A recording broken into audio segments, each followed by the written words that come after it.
በቀደም ጀነራል ምግበይ ኃይለ ጅብን ሰጥ እንኳን አይመሩንም ብሎ ሲናገር በሚዲያ ጓዶች ልከውልኝ ተመለከቱ።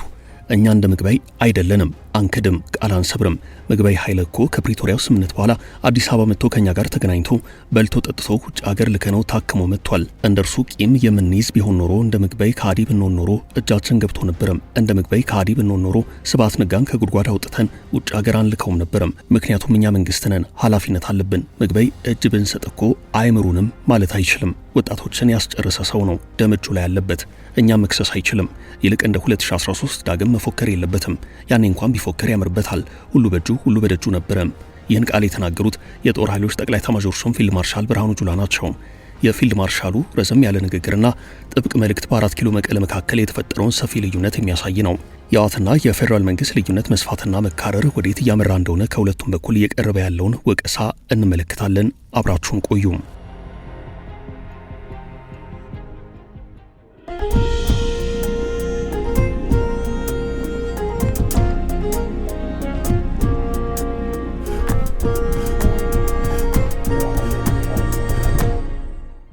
የፊልድ ማርሻሉ መልእክት። የጦር ኃይሎች ጠቅላይ ኤታማዦር ሹም ፊልድ ማርሻል ብርሃኑ ጁላ ህወሓትን በተመለከተ ያስተላለፉት ጠንካራ መልእክት መነጋገሪያ ሆኗል። መልእክቱ ጠንካራ ከመሆኑ አንጻር በብዙዎች ዘንድ ከፍተኛ ስጋት እየፈጠረ ሆኖ ይታያል። ጉዳዩ ከሌላኛው ዙር ጦርነት ጋር የሚያያዝ ነው። ከፊልድ ማርሻሉ ንግግርና መልእክት ቀደም ብሎ ህወሓት በመግለጫው የፌዴራሉ መንግስት ጦርነት ለመቀስቀስ ተዘጋጅቷል በማለት ወቅሶ ነበረም።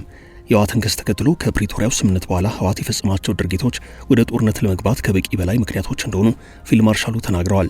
ይህ ንግግር በህወሓትና በፌዴራሉ መንግስት መካከል የተፈጠረውን ልዩነት ያሳያል ተብሏል። ኤታማዦር ሹሙ ከ5 ዓመታት በፊት በትግራይ ውስጥ በነበረው የሀገሪቱ ጦር ሰሜን ዕዝ ላይ የተፈጸመውን ጥቃት ለመዘከር በተካሄደ መድረክ ባሰሙት ንግግር በህወሓት ላይ ክሳቸውን አሰምተዋል። በንግግራቸውም ህወሓት ከፕሪቶሪያው ስምምነት በኋላ የሰራቸው ትንኮሳዎች፣ ስራዎችና ሴራዎች ወደ ጦርነት ለመግባት በቂ ናቸው፣ ከበቂም በላይ ናቸው ብለዋል። ለዚህም ጽምዶ የተባለ ቡድን ማቋቋም፣ ተፈናቃዮችን ወደ ቀያቸው እንዲመለሱ አለመፍቀድን፣ ሰራዊት ማሰልጠንን በመጥቀስ ከሰዋል። ህወሓት ጉዳት እያደረሰ ቢሆንም ጦርነት ቢመጣ የበለጠ ጉዳት ይመጣል፣ በጊዜ ሂደት ቀልብ የሚገዛ ሰው ይፈጠራል በሚል መንግስት ዝምታን መርጦ ቆይቷል ብለዋል። የፊልድ ማርሻሉ ዳግም አንታገስም መልእክት። ሌላው አነጋጋሪውና ፊልድ ማርሻል ብርሃኑ ጁላ ያነሱት ጉዳይ እንደ ሰሜን ዕዝ ዳግም እንድንጠቃ አንፈልግም ያሉበት ነው። ከፊልድ ማርሻሉ ንግግር መረዳት እንደሚቻለው ህወሓት ዳግም የማጥቃት ዝግጅት ኑሮት ግን ደግሞ ጥቃቱን እስኪፈጽም ድረስ ዝም የሚለው አካል እንደሌለ ነው። ይህ ከምንጊዜውም በላይ በስጋት ሊታይ የሚችል መሰረታዊ ጉዳይ ነው። ሁናቴው ወደ ኋላ 5 ዓመታትን የሚያስታውስ ነው። በዚያን ጊዜ እንዲህ እንደ ዛሬው ጦርነቱ በህወሓት አማካይነት በይፋ ከመቀስቀሱ በፊት በመቀለና 4 ኪሎ መካከል የቃላት ጦርነቱ ተቀጣጥሎ ነበርም። ልዩነቱ ያኔ ህወሓት አንድ ነበርም፣ አመራሮቹም አንድ ነበሩ። በከፊል ከህዝቡና ከሰራዊቱም ጋር አንድ ነበሩ።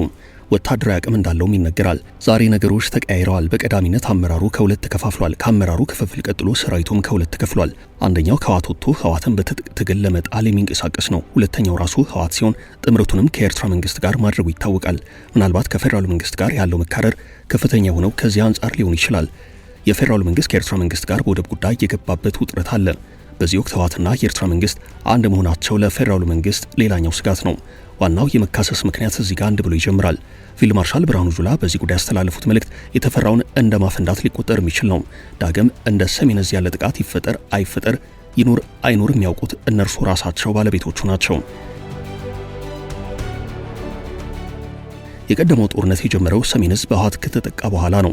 ጦርነቱ በትግራይ ክልል ውስጥ ቢጀምርም በሂደት ወደ አጎራባቾቹ የአማራና የአፋር ክልሎች ተስፋፍቶ በመቶ ሺዎች የሚቆጠሩ ሰዎችን ህይወት የቀጠፈ ሲሆን ከባድ ሁለንተናዊ ቀውስ አስከትሏል። ከ3 ዓመታት በፊት የተደረሰው የፕሪቶሪያው ስምምነት ይህንን እንደ ማፋሳሽ ጦርነት ማስቆም የቻለ ቢሆንም በአፈጻጸሙ ላይ የፌዴራሉ መንግስትና ህወሓት እርስ በርሳቸው የመካሰሳቸው ጉዳይ ጠንከር እያለ መጥቷል። ህጋዊነቱ በኢትዮጵያ ብሔራዊ ምርጫ ቦርድ የተሰረዘው ህወሓት ከሰሞኑ ባወጣው መግለጫ የኢትዮጵያ መንግስት ሌላ ዙር ጦርነት ለማካሄድ ግልጽ እንቅስቃሴ እያደረገ ነው ሲል መውቀሱ ይታወሳል። ከህወሓት ክስ በኋላ ፊልድ ማርሻል ብርሃኑ ጁላ በሰሜን ዕዝ ላይ የተፈጸመውን ጥቃት ለመዘከር በተዘጋጀው ስነ ስርዓት ላይ ያስተላለፉት መልእክት ጠንካራ ነው።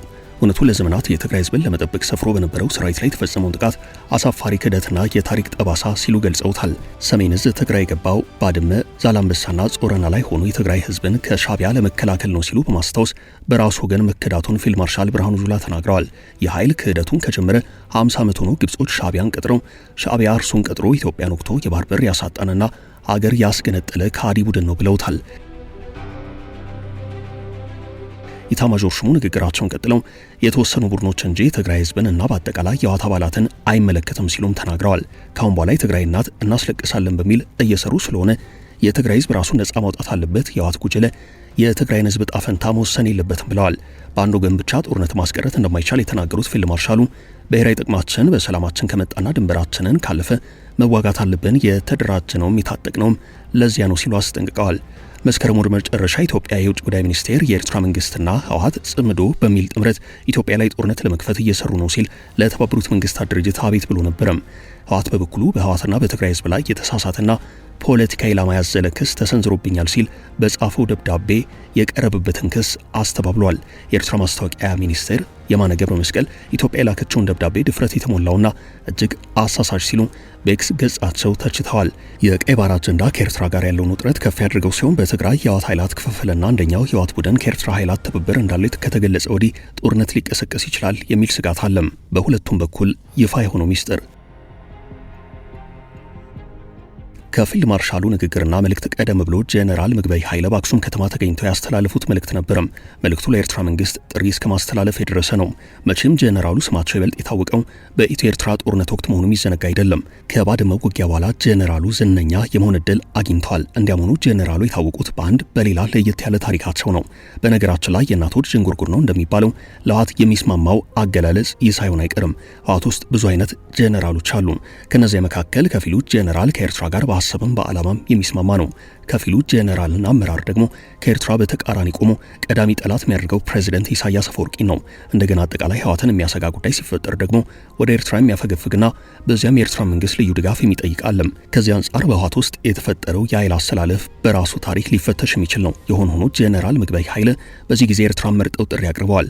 የጥሪያቸው ከኤርትራ ጋር ማበራቸውን በግልጽ የሚያሳብቅባቸው ነው። የጦር ኃይሎች ጠቅላይ ኤታማዦር ሹም ፊልድ ማርሻል ብርሃኑ ጁላ በዚህ ልክ ከፍተኛ ክስ ሊያቀርቡ የቻሉትም ከዚህ ውስጥ አዋቂነት በመነሳት ነው። ጄኔራል ምግበይ ከመጀመሪያውም ከፌዴራሉ መንግስት በኩል በጥርጣሬ የሚታዩ ሰው ናቸው። በወርቅ ዝርፊያ ከሚጠረጠሩት ጄኔራሎች መካከል ምግበይ ኃይለ አንደኛው ናቸው። ጄኔራሉ ከ2000ዎቹ ጀምሮ ከትግራይ ተፈጥሮ ሀብት ምዝበራ ጋር ስማቸው አብሮ ይነሳል። አቶ ጌታቸው ረዳ ማለትም የጠቅላይ ሚኒስትር አብይ አህመድ የምስራቅ አፍሪካ ጉዳዮች አማካሪ ሚኒስትር፣ በቀደመው ጊዜ የትግራይ ጊዜ አስተዳደር ፕሬዚደንት፣ በህወሓትም ውስጥ በኃላፊነት ሲሰሩ የቆዩት ጌታቸው ረዳ ከወራት በፊት በፋና ቴሌቪዥን ከጋዜጠኛ ሳሙኤል እንዳለ ጋር በነበራቸው ቆይታ የትግራይን ሀብት ከሚመዘብሩት ጄኔራሎች መካከል ጄኔራል ምግበይ ኃይለ አንደኛው መሆናቸውን ጠቆም አድርገዋል።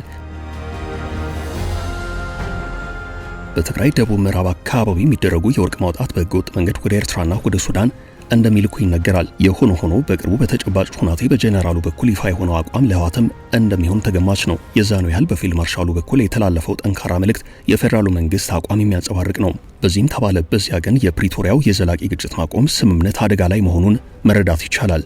የፕሪቶሪያው የሰላም ስምምነት እንዲከበር ህወሓት በሰሞኑ መግለጫው ቢጠይቅም መሬት ላይ የሚታየው ወታደራዊ እንቅስቃሴ ግን በትክክል አስቀድሞ እንደተባለው ለጦርነት ዝግጅት እንዳለ የሚጠቁም ነው።